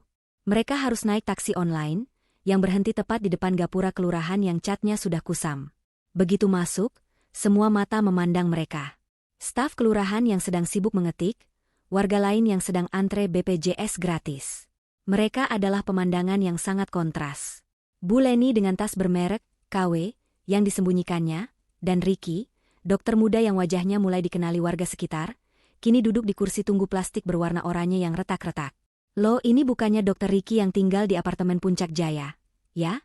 bisik seorang staf ke temannya. "Iya, kok kesini? Bukannya ini loket untuk surat miskin?" Ricky hanya menunduk, mengepalkan tangannya yang gemetar di pangkuannya. Bu Leni pura-pura sibuk dengan ponselnya, meski layarnya mati. Saat giliran mereka dipanggil, Ricky maju ke loket dengan kaki berat. "Selamat pagi, Pak. Ada yang bisa dibantu?" Saya mau mengurus surat keterangan tidak mampu," ucap Ricky, suaranya nyaris tak terdengar. Petugas itu mengangkat wajahnya, terkejut. "Maaf, Pak, untuk siapa?" "Untuk saya, Ricky Pratama." Petugas itu memandangnya dari atas ke bawah. "Pak Ricky yang dokter itu? Yang di apartemen? Maaf, Pak, tapi Bapak tidak terlihat." "Saya sakit," potong Ricky, nadanya naik. "Saya sakit parah, butuh biaya operasi 3 miliar. Saya sudah tidak bekerja. Saya bangkrut. Saya tidak punya uang. Apa itu kurang jelas? Berikan saja formulirnya." Seluruh kantor kelurahan hening. Semua mata menatap Ricky. Bu Leni rasanya ingin pingsan di tempat. Penghinaan ini lebih buruk dari kematian. Setelah proses yang terasa seperti 1 abad, diwarnai tatapan curiga dan bisik-bisik yang menyakitkan, selembar kertas berharga itu akhirnya ada di tangan Ricky. Surat keterangan tidak mampu. Stempel basah kelurahan itu terasa seperti cap panas yang membakar telapak tangannya. Malam itu, Ricky tidak bisa tidur. Ia duduk di meja kerjanya, di bawah lampu baca yang redup. Ia mengisi lembar demi lembar formulir pendaftaran dari The Weni Foundation. Nama pemohon, Ricky Pratama. Pekerjaan, dokter bedah, non-aktif. Ia sampai pada kolom, rincian utang. Ia menuliskannya satu persatu, menelan harga dirinya di setiap goresan pena, KPR apartemen Puncak Jaya, sisa pokok, 1,2 miliar. KKB mobil BMW seri 3, sisa pokok, 450 juta. Kartu kredit Bank A, 80 juta. Kartu kredit Bank B, 75 juta. Pinjaman personal Bank C, 100 juta.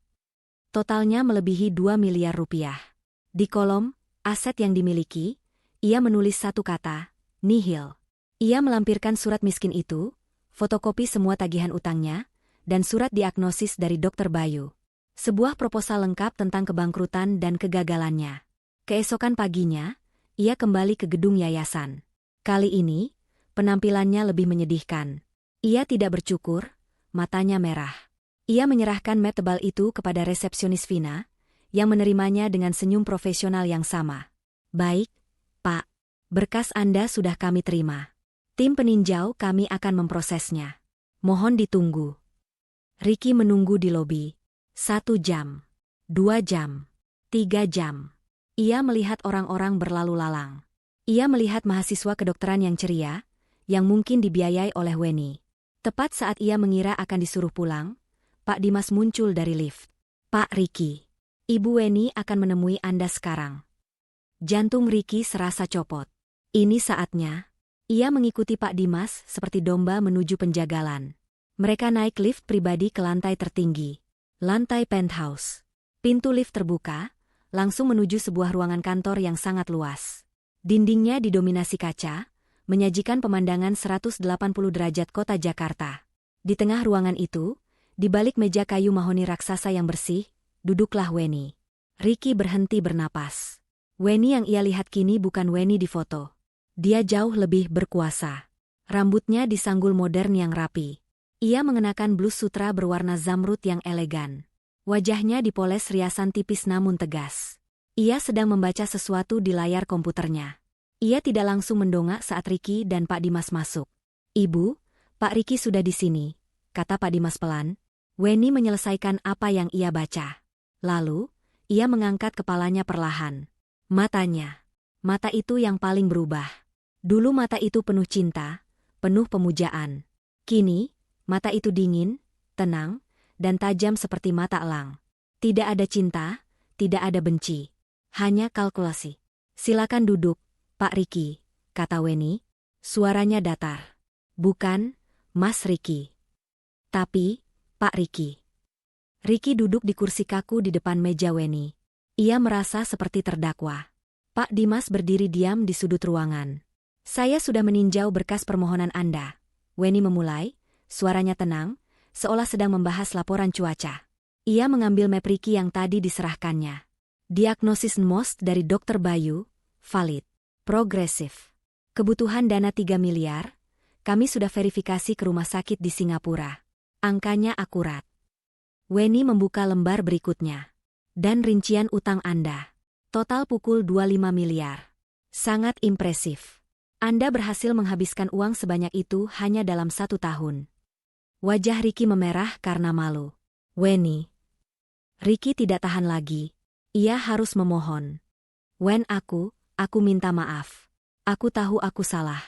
Aku buta, Wen aku sombong aku. Weni mengangkat tangannya sedikit, telapak tangannya menghadap Ricky. Sebuah gestur kecil, namun memiliki kekuatan luar biasa untuk membungkam Ricky seketika. Pak Ricky, katanya, nadanya masih datar. Saya tidak tertarik dengan permintaan maaf Anda. Itu urusan personal Anda, dan tidak ada nilainya dalam proposal bisnis ini. Bisnis? Ricky ternganga. Tentu saja. Yayasan ini adalah entitas legal. 3 miliar rupiah adalah investasi yang sangat besar untuk menyelamatkan 1 nyawa. Tim saya harus meninjau, apakah aset yang akan diselamatkan ini sepadan dengan biayanya. Ricky merasa seperti ditusuk. Aset. Kamu anggap aku aset. Tentu saja. Anda seorang dokter bedah terlatih. Anda punya keahlian. Sayang sekali jika harus dibuang begitu saja menjadi buta atau lumpuh. Weni menatapnya tajam. Tapi, Anda juga punya rekam jejak yang sangat buruk dalam mengelola investasi yang diberikan orang lain kepada Anda. Kalimat itu menohok Ricky tepat di jantung. Weni merujuk pada 5 tahun biaya kuliahnya. Ricky menunduk. Ia kalah telak. Lalu apa keputusanmu, Wen? Kamu akan menolakku? Weni bersandar di kursinya. Ia menatap Ricky lama. Keheningan di ruangan itu terasa begitu berat. Tidak. Permohonan Anda disetujui. Napas Ricky terlepas. Air mata lega nyaris tumpah. Weni, terima kasih. Terima kasih. Aku janji aku akan. Saya belum selesai, potong Weni, suaranya masih sedingin es. Yayasan akan menanggung penuh biaya 3 miliar untuk operasi Anda di Singapura. Terima kasih, Tuhan. Terima kasih, Wen. Dan, Weni melanjutkan, seolah Ricky tidak berbicara, yayasan juga akan mengambil alih seluruh utang konsumtif Anda yang pukul 25 miliar itu. Ricky ternganga. Apa? Weni, kamu akan bayar utang mobilku? Apartemenku? Benar. Saya tidak mau, aset. Saya diganggu oleh debt collector saat sedang dalam masa pemulihan. Ricky tidak percaya ini. Ini lebih dari yang ia harapkan. Weni, aku tidak tahu harus bilang apa. Jangan bilang apa-apa. Karena ini bukan hadiah, kata Weni. Ini bukan sedekah. Ini bukan belas kasihan. Weni berdiri dari kursinya. Ia berjalan ke arah jendela kaca besar, memandang kota di bawahnya. Ini adalah beasiswa terikat. Kontrak kerja. Ricky menegang. Kontrak kerja. Weni berbalik. Matanya menatap Ricky lurus-lurus. Tatapan yang sama sekali tidak menyimpan cinta, hanya bisnis murni. Yayasan Weni akan menginvestasikan total pukul 55 miliar rupiah untuk Anda. Setelah Anda pulih total, dan Anda akan pulih, Anda bukan lagi Dr. Ricky Pratama yang angkuh dan bebas. Anda adalah aset milik The Weni Foundation. Ricky menatap Weni dengan pandangan tidak percaya. Aset milik yayasan? Tepat sekali. Weni kembali duduk di kursinya, seolah baru saja menutup kesepakatan bisnis yang normal. Ia memberi isyarat pada Pak Dimas. Pak Dimas melangkah maju, membawa sebuah map kulit tebal berwarna hitam, dan meletakkannya di meja depan Ricky. Silakan dibaca, Pak Ricky, kata Pak Dimas. Itu kontrak kerja Anda. Tangan Ricky yang gemetar membuka map itu. Di dalamnya, bukan hanya satu lembar, tapi puluhan lembar kertas perjanjian legal yang padat. Perjanjian pengalihan utang dan kontrak pengabdian. Weni mulai menjelaskan, suaranya datar dan tanpa emosi, seperti membacakan laporan keuangan. 1. Yayasan akan melunasi seluruh utang Anda, pukul 55 miliar rupiah, dalam 1x 24 jam. 3 miliar untuk biaya operasi Anda, pukul 25 miliar untuk melunasi KPR, KKB, dan semua kartu kredit Anda. Ricky menelan ludah. 2. Seluruh aset yang terkait dengan utang tersebut, apartemen di Puncak Jaya dan mobil BMW seri 3 Anda, akan disita oleh yayasan sebagai jaminan kolateral. Tim Pak Dimas akan mengurus pengosongannya besok pagi. Anda dan ibu Anda punya waktu malam ini untuk berkemas. Mata Ricky terbelalak. Disita? Tapi, aku akan tinggal di mana? 3. Yayasan akan menyediakan akomodasi dasar untuk Anda selama masa kontrak. Sebuah kamar di asrama staf klinik kami. 4. Kontrak ini bersifat mengikat. Anda akan mengabdikan diri sebagai dokter di bawah naungan The Weni Foundation. Mengingat total investasi yayasan pada Anda adalah pukul 55 miliar, dan gaji standar dokter di klinik kami adalah 15 juta per bulan, maka Weni mengambil kalkulator di mejanya, menekankannya dengan pelan. Anda terikat kontrak pengabdian penuh dengan kami selama 28 tahun. 28 tahun. Ricky merasa lemas. Itu adalah hukuman seumur hidup. Kecuali, lanjut Weni, seolah membaca pikirannya, jika Anda bekerja dengan sangat baik. Yayasan kami memiliki program percepatan untuk aset berprestasi. Jika Anda bisa menunjukkan dedikasi dan pelayanan yang luar biasa di tempat terpencil, mungkin kontrak Anda bisa ditinjau ulang. Tempat terpencil? Desis Ricky. Tentu saja. Anda tidak mengira saya akan menempatkan Anda di rumah sakit mewah di Jakarta, kan, Pak Ricky? Weni tersenyum tipis. Senyum pertama yang Ricky lihat, dan itu adalah senyum yang paling menakutkan. Anda akan ditempatkan di klinik bakti medika kami. Di sebuah desa terpencil di kaki gunung, 8 jam perjalanan darat dari kota terdekat. Ricky menunduk. Ia tidak punya pilihan. Menandatangani kontrak 28 tahun di desa terpencil, atau menjadi buta, lumpuh, dan dikejar debt collector di penjara. Saya tanda tangan, lirih Ricky. Pilihan yang bijak, kata Weni. Ia menyodorkan pena mahal. Ricky mengambil pena itu. Tangannya gemetar hebat. Separuh karena penyakit, separuh karena nasibnya yang baru saja disegel. Ia menandatangani setiap lembar yang ditunjuk oleh Pak Dimas. Baik, kata Weni, segera setelah tanda tangan terakhir dibubuhkan. Pak Dimas akan mengantar Anda ke bank untuk membuka rekening baru atas nama yayasan, dan mengatur keberangkatan Anda ke Singapura lusa. Selamat bekerja, Dr. Ricky. Weni kembali menatap layar komputernya, mengabaikan Ricky sepenuhnya, seolah rapat telah usai dan Ricky sudah tidak ada di ruangan itu. 2 hari kemudian, tim dari Pak Dimas datang ke apartemen Puncak Jaya. Bu Leni, yang mengira Weni akan luluh dan membiarkan mereka tinggal, meraung-raung histeris. Weni, kamu jahat. Kamu tega. Ini rumah kami. Kamu mau kami tinggal di mana? Pak Dimas hanya menunjukkan surat sita yang sah. Maaf, Ibu Leni. Utang KPR ini sudah dilunasi oleh yayasan. Sesuai perjanjian, aset ini menjadi milik yayasan. Ibu punya waktu 1 jam untuk membawa barang-barang pribadi Ibu. Bu Leni yang sombong itu terpaksa mengemasi pakaiannya ke dalam koper tua, disaksikan oleh tetangga apartemen yang berbisik-bisik. Mobil BMW Ricky diderek dari parkiran basement. Bu Leni diantar oleh taksi ke sebuah rumah kos bulanan yang sempit dan pengap di pinggiran kota, yang sudah dibayar oleh yayasan untuk 3 bulan pertama. Setelah itu, ia harus menghidupi dirinya sendiri. Sementara itu, Ricky menjalani operasinya di Singapura. Semuanya berjalan lancar. Teknologi sel punca berhasil mereset sistem imunnya. Proses pemulihannya panjang dan sepi. Tidak ada Bu Leni yang mendampingi, tidak ada kolega yang menjenguk.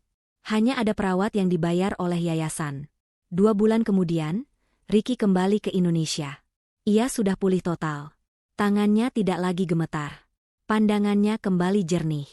Tapi ia bukan lagi orang yang bebas.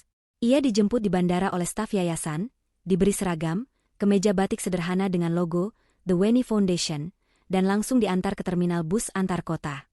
8 jam perjalanan di bus ekonomi yang panas, dilanjutkan 2 jam perjalanan dengan ojek di jalanan berbatu, akhirnya ia tiba di klinik Bakti Medika. Sebuah bangunan sederhana bercat putih di tengah desa yang dikelilingi sawah. Tidak ada AC, hanya kipas angin. Tidak ada alat canggih, hanya stetoskop, tensimeter, dan obat-obatan dasar. Ricky, mantan dokter bedah primadona, kini harus menangani pasien batuk pilek, diare, dan ibu-ibu melahirkan dengan peralatan seadanya.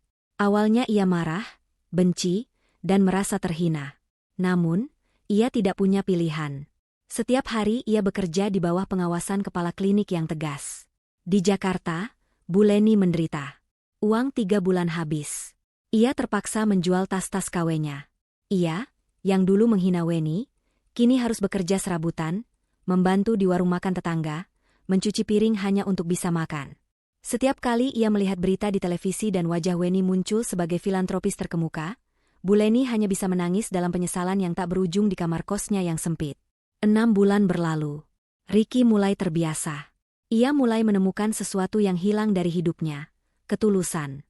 Ia melihat pasien-pasien desa yang sangat berterima kasih hanya karena ia memeriksa mereka. Ia membantu seorang anak yang patah tulang dengan alat seadanya. Ia menyadari, inilah arti menjadi dokter. Bukan kemewahan, bukan status. Suatu sore, sebuah helikopter mendarat di lapangan desa, membuat heboh seluruh warga. Ricky, yang sedang mengobati luka seorang petani, mendongak. Dari helikopter itu, turunlah Weni, didampingi Pak Dimas. Ia datang untuk inspeksi rutin. Weni, dalam balutan kemeja linen yang rapi, berjalan masuk ke klinik. Ia melihat Ricky, yang kini kulitnya sedikit menghitam karena matahari, kemeja seragamnya basah oleh keringat. Weni tidak menyapanya secara pribadi. Ia memeriksa laporan, buku stok obat, dan catatan pasien. Ia berhenti di depan Ricky, yang sedang menenangkan seorang anak kecil yang menangis karena disuntik. Tangan Ricky, yang dulu gemetar karena penyakit dan kesombongan, kini begitu mantap dan lembut menepuk-nepuk punggung anak itu. Mata mereka bertemu sejenak. Ricky menunduk hormat. Selamat sore, Ibu Weni. Laporan pasien harian sudah di meja kepala klinik. Weni menatapnya lama. Tidak ada lagi kemarahan di matanya. Hanya tatapan seorang pimpinan pada stafnya. Kerja bagus, Dr. Ricky. Pertahankan. Masih ada 27,5 tahun lagi. Weni berbalik, kembali ke helikopternya. Ricky memandangi helikopter itu terbang menjauh. Ia menghela napas panjang. Ia memang sudah tidak setara dengan Weni. Weni berada di langit, sementara ia di bumi. Weni telah menang mutlak.